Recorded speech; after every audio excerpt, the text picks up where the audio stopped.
जीवन पथ के कंडारी जो वर्तमान प्रेरित पुरुष हैं वे होते हैं वैशिष्टपाली, अपूर्यमाण, लोकपाली, जीवन के परम उद्धाता। वे ही होते हैं जन साधारण के परम आश्रय, परम इष्ट, मंगलकारी, कल्याणकारी, मनुष्य के जीवन यश व वृद्धि के रक्षा कवच, धर्म के मूर्त रूप होते हैं वे और होते हैं प्रेम के मूर्त प्रतीक। इस युग में वे पूर्वतन आदि के नव कलेवर में श्री श्री ठाकुर अनुकूल चंद्र के रूप में आविर्भूत हुए हैं। वर्तमान विश्व के मानव समाज में आज जो अपकर्म, अपक्षय, विशृंखला, घृणा, विद्वेष, आत्म केंद्रिकता, प्रवृत्ति केंद्रिकता चलन की वजह से घोर संकटमय अवस्था की सृष्टि हुई है, इन्होंने इससे मुक्त करने जीवन के प्रत्येक लक्ष्य की दिशा में मनुष्य को गाइड करके मुक्ति का पथ दिखाया है। व्यक्ति लेकर ही तो समाज है, इसलिए व्यक्ति की उन्नति के बिना समाज की उन्नति संभव नहीं।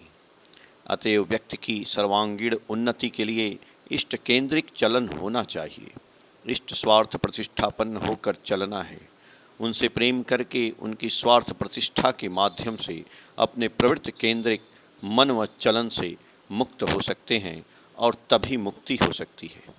इष्ट के प्रति श्रद्धा, भक्ति, निष्ठा व अनुराग जितना बढ़ेगा, मनुष्य उतनी रक्षा पाएगा, जीवन की सारी समस्याओं का समाधान होगा और तभी इष्ट पूजा सार्थक होगी।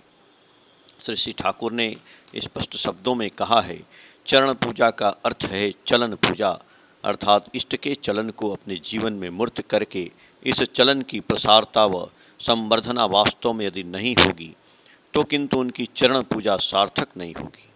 चलन छाड़ी चरण पूजा बंध्या पूजा जान, श्री श्री ठाकुर ने कहा है, मनुष्य यदि स्वयं आग्रहशील नहीं हो तो बाई इंडक्शन प्रबोधना की सहायता से उसे बराबर के लिए सतचलनशील नहीं बनाया जा सकता है। इसलिए मनुष्य को अच्छा बनाने के लिए जरूरत है स्वयं इष्ट के प्रति अटूट निष्ठा संपन्न होना तथा मनुष्य को भी वैसा बनाना। जो इष्ट के प्रति अटूट निष्ठा संपन्न नहीं है, जिसमें आत्मनियंत्रण नहीं है, जिसका व्यक्तित्व नहीं बना है, प्रतीत होता है उसके द्वारा मनुष्य का कोई महत् कल्याण नहीं हो सकता है। हम हर व्यक्ति को ही श्री श्री ठाकुर के अभिष्ट लक्ष्य तक पहुंचाना होगा। जैसा वे चाहते हैं उन्हें खुश करना ही तो हमारे जीवन का मूल उद्देश्य है।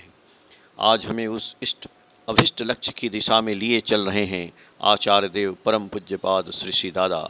इसलिए तो वे कर्मियों से कहते हैं, मैं अपने आप से प्रेम करता हूँ। हम सभी अपने आप को प्रेम करते हैं, स्वयं अच्छा बनना चाहते हैं, सुंदर बनना चाहते हैं, सार्थक होना चाहते हैं।